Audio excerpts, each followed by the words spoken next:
Hello students, section C का question number 26 करते हैं। ठीक है, 65-212 जो भी ये पेपर है, प्रीवियस ईयर क्वेश्चन पेपर 2025 का। ठीक है, इसको करते हैं। तो इसने इस क्वेश्चन में बोला, पहले 26 का ए पार्ट करते हैं। Okay, solve the differential equation 2y+3 minus x y equals to d y by d x. Differential equation को सॉल्व करने के लिए हमारे पास तीन टाइप की डिफरेंशियल इक्वेशन है। पहला, वेरिएबल सेपरेबल।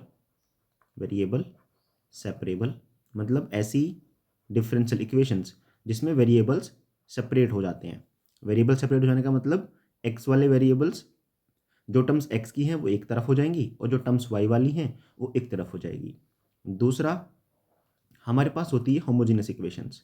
कैसी इक्वेशंस? Homogeneous equation. जो डिफरेंशियल इक्वेशंस होमोजीनस होती हैं उनको सोल्व करने का अलग मेथड है। अभी तक किसी भी पीवाईक्यू में ऐसा क्वेश्चन आया नहीं है, तो जैसे ही वो होमोजीनियस टाइप का क्वेश्चन आएगा तो मैं करा दूंगा। तीसरी जो है वो होती है linear differential equation. Linear differential equation के मैंने दो दो क्वेश्चन बताए हुए हैं क्योंकि पीवाईक्यू में आए हुए हैं। ठीक है, तो ये तीन टाइप की डिफरेंशियल इक्वेशंस हैं। इनमें से ये जो डिफरेंशियल इक्वेशन है ये होमोजीनस है, लीनियर है या वेरिएबल सेपरेबल है। सबसे पहले वेरिएबल सेपरेबल ही चेक करना चाहिए, क्योंकि लीनियर डिफरेंशियल इक्वेशन हो तो हमें 99% देखते ही पता चल जाता है कि कोई डिफरेंशियल इक्वेशन लीनियर है या नहीं। इसमें क्या वेरिएबल सेपरेट हो सकते हैं? जो हमें गिवन एक्सप्रेशन है वो ये है कि 2y+3 minus x y d y by d x equals to 0। ये जो इसने दिया हुआ हमको y1 इक्वल्स टू -2, इसको बाद में देखेंगे, ये इंटीग्रेशन कर देने के बाद की चीज़ है। फिलहाल के लिए इस पर फोकस करते हैं। ये जो d y by d x है इसको राइट हैंड साइड लेके जाएंगे। This will become 2y+3 equals to x y d y by d x. इतना करने के बाद आप ये देखो, क्या y वाली सभी टर्म्स एक साथ आ सकती हैं और x वाली सभी टर्म्स एक साथ आ सकती हैं? तो यस, अगर इस y+3 को डिनोमिनेटर में लेके आया जाए तो y/y+3 और dy एक साथ आ जाएगा और ये dx को लेके जाएंगे लेफ्ट हैंड साइड। तो इस एक्सप्रेशन को हम लिख सकते हैं, ध्यान से देखो, 1/x dx, और ये 2 भी इधर ही रहने देते हैं, कोई दिक्कत वाली बात नहीं है। और यह जाएगा y/y+3 dy। कर सकते हैं कि नहीं कर सकते हैं? कर सकते हैं। आगे सॉल्व करते हैं इसको। चलिए, तो अब करते हैं इसमें इंटीग्रेशन दोनों sides, on integrating both sides. On integrating both sides, तो दोनों साइड्स का इंटीग्रेशन कर देंगे, ऑन इंटीग्रेटिंग बोथ साइड्स। ये जो ऐसे में लिखने वाली चीज़ें है ना, इसको डबल टैप करके ना स्किप कर लिया करो, 10 सेकंड आगे चले जाया करो, क्यों इसमें अपना टाइम वेस्ट करते हो। चलो इंटीग्रेशन करते हैं। तो 2 integrating 1/x dx equals to integration y/y+3 and dy। अच्छा, एक बात बताओ, क्या मैं यहाँ पे +3 और -3 कर सकता हूँ? यस, कोई दिक्कत वाली बात नहीं, +3 -3 कर सकते हैं। 1/x का इंटीग्रेशन तो हम जानते ही हैं, क्या होता है, log x is equal to में आएगा, इधर करते हैं इसको सॉल्व, और ये बनेगा इंटीग्रेशन y+3/y+3 1 हो जाएगा -3/y+3। No problem, no problem, no problem. dy, आगे बढ़ते हैं। ये 2 log x तो एज इट इज रखते हैं अभी, 2 log x इक्वल टू में क्या आएगा, इक्वल टू में आएगा 1 का इंटीग्रेशन क्या होता है बच्चों, 1 का इंटीग्रेशन y के रिस्पेक्ट में विल बी y माइनस ये जो 3 है वो तो ऐसे ही रहेगा, और ये 1/y+3 है, इसका इंटीग्रेशन log y+3 हो जाएगा, और प्लस में इंटीग्रेटिंग कॉन्स्टेंट लगा देंगे c। ठीक है, कोई दिक्कत वाली बात नहीं है। जनरली तो x की तरफ लगाते हैं हम इंटीग्रेटिंग कॉन्स्टेंट, बट कॉन्स्टेंट ही तो इससे कुछ फर्क नहीं पड़ता। चलो, अब ये अपने पास एक इंटीग्रेशन आ चुका है, जो डिफरेंशियल इक्वेशन हमें गिवन थी, यानी कि उसका सोल्यूशन आ चुका है। This is the solution of the given differential equation. और इसने ऊपर ये दिया हुआ है कि y1 इक्वल्स टू -2। इंटीग्रेशन करने के बाद y1 will be equals to -2। तो जहाँ जहाँ पर y है वहाँ वहाँ पे वन रख, सॉरी, y1 इक्वल्स टू का मतलब है x की वैल्यू हमें 1 पुट करनी है और y की वैल्यू कितनी आ जाएगी, -2। इसका कहने का मतलब है when x is equal to 1 y will be -2। इस लिखी हुई बात का ये मतलब है। तो x की वैल्यू 1 और y की वैल्यू -2 इसमें पुट कर देते हैं। तो x की वैल्यू 1 पुट करेंगे, यह आएगा 2 log 1 is equal to, y की वैल्यू कितनी पुट करनी है, -2। यस, y की वैल्यू पुट करनी है -2, -3 log y की value is -2 plus 3 plus C. तो log 1 तो 0 होता है, तो ये तो हो जाएगा 0 इक्वल्स टू में -2 -3 log, और ये हो जाएगा 1 प्लस सी। फिर से log 1 0 हो जाएगा, तो सी की वैल्यू क्या है, यहाँ से 2 आ जाएगी, तो यहाँ से सी की वैल्यू 2 आ जाएगी, तो यहाँ पे सी की वैल्यू पुट कर देंगे। This solution will be 2 log x is equal to y -3 log y + 3, और प्लस में आएगा 2 सी की value. So this is the required solution of the given problem. ठीक है, कोई दिक्कत वाली बात नहीं है। और अगर इंटीग्रेटिंग कांस्टेंट आप सी इधर लगाते तो सी की वैल्यू -2 आती, फिर इसमें -2 पुट कर देते, दोनों ही आंसर सही है, कोई दिक्कत वाली बात नहीं है। कोई दिक्कत नहीं, ये तो हो गया समझ में। अगला क्वेश्चन करते हैं।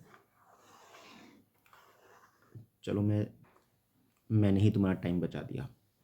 अभी जो क्वेश्चन नंबर 2 है इसको देखते हैं। Solve the differential equation. इसमें x और y सेपरेट नहीं होंगे। क्यों नहीं होंगे? क्योंकि 1 + x² dy आ गया।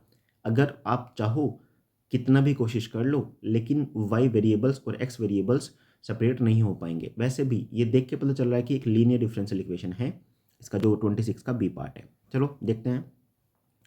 इसमें से 1 + x² कॉमन लेते हैं। पहले क्या कॉमन लेते हैं? 1 + x²। तो ये बन जाएगी equation dy/dx plus 2x upon 1 + x² y is equal to 4x² upon 1 + x²।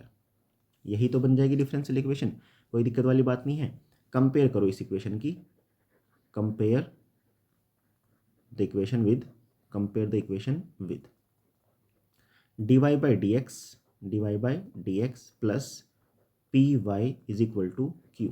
ठीक है, कंपेयर करेंगे तो यहाँ से p की वैल्यू आएगी 2x अपॉन 1 + x² और q की वैल्यू आएगी 4x² upon 1 + x²।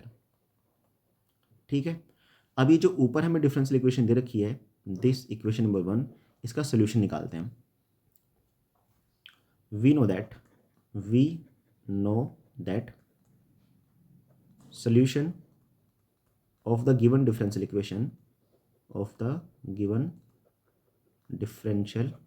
equation will be, इसका सोल्यूशन क्या होगा? इसका सोल्यूशन होगा y into integrating factor is equal to integration q into integrating factor और dx प्लस c। ये होगा इसका सोल्यूशन। ठीक है, तो ये इंटीग्रेटिंग फैक्टर फाइंड आउट करना पड़ेगा। तो अब हम इंटीग्रेटिंग फैक्टर फाइंड आउट करते हैं। नाउ इंटीग्रेटिंग फैक्टर हम कैसे निकालेंगे? e की पावर इंटीग्रेशन p dx से निकालते हैं, e की पावर इंटीग्रेशन p dx। तो नाउ अब हम क्या निकालेंगे? हम कैलकुलेट करेंगे इंटीग्रेशन p dx। p की वैल्यू कितनी है? p की वैल्यू मेरे ख्याल से 2x अपॉन 1 + x² है, मुझे तो याद है। अगर आपको याद नहीं है तो देखो, यही है p की वैल्यू 2x अपॉन 1 + x²। इसको इंटीग्रेट करना है। क्या डिनोमिनेटर को अगर हम कुछ लेट कर ले, न्यूमिनेटर रिप्लेस हो जाएगा? हाँ जी, न्यूमिनेटर रिप्लेस हो जाएगा अगर इसको t मान लिया जाए।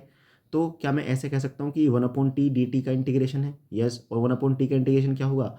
log t। चलो कर ले देता हूँ, लेट करते हैं यहाँ पे 1 + x² is equal to t।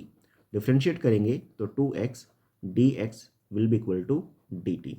कहने का मतलब ये जो न्यूमरेटर है 2x dx, ये पूरा किससे रिप्लेस होगा? dt से, और इस 1 + x² को हमने माना है t। तो ये बन जाएगा integration 1/t dt, and the integration of 1/t is log t। और log t को हम लिख सकते हैं, वैल्यू रिप्लेस कर देते हैं वापस। t की वैल्यू कितनी है? 1 + x²। तो ये आ गया अपना इंटीग्रेशन पी डी एक्स आ गया। अब निकालते हैं integrating factor. Now integrating factor, इसका क्या फॉर्मूला है? अभी ऊपर लिखा मैंने e की power integration P D x, और इंटीग्रेशन पी डी एक्स आपने निकाला है। ठीक है, तो ये जाएगा e की पावर log 1 + x²। e की पावर जो log होता है वो हट जाता है, सिर्फ रिमेनिंग टर्म क्या बचेगी? 1 + x² बचेगा। यानी कि इंटीग्रेटिंग फैक्टर जो हमारे पास फाइनली आया वो आ गया 1 + x²। तो इंटीग्रेटिंग फैक्टर ही हमारे पास फाइनली है 1 + x²। ठीक है, अब सोल्यूशन लिखते हैं। सोल्यूशन क्या था इसका? y इंटू इंटीग्रेटिंग फैक्टर, तो y into 1 + x² is equal to क्यों था मेरे ख्याल से इसमें 4x² अपॉन 1 + x²। यस, तो क्यों था इसमें 4x² अपॉन 1 + x²। तो क्यों इंटू इंटीग्रेटिंग फैक्टर है इसमें 1 + x square d x plus c, this is the required solution. 1 plus x square से 1 प्लस एक्स स्क्वायर जाएगा, y into 1 plus x square will be equal to 4 integration x square d x plus में आ जाएगा c, तो y into 1 plus x square is equal to 4, the integration of x square is x to the power 3 upon 3 plus में आएगा c, 3 की multiply कर देते हैं तो आ जाएगा 3y 1 plus x square is equal to 4x cube plus 3c, यहाँ पे 3c में मल्टीप्लाई करेंगे तो c1 लिख दूँ या c भी लिख सकते हैं, कोई दिक्कत वाली बात नहीं क्योंकि कॉन्स्टेंट है, 3c भी कॉन्स्टेंट है एंड c भी कॉन्स्टेंट है। So this is the required solution of the given problem of the given differential equation. ठीक है स्टूडेंट्स, आई होप आपको समझ में आया होगा, समझ में आया तो लाइक वाइक कर देना। ठीक है।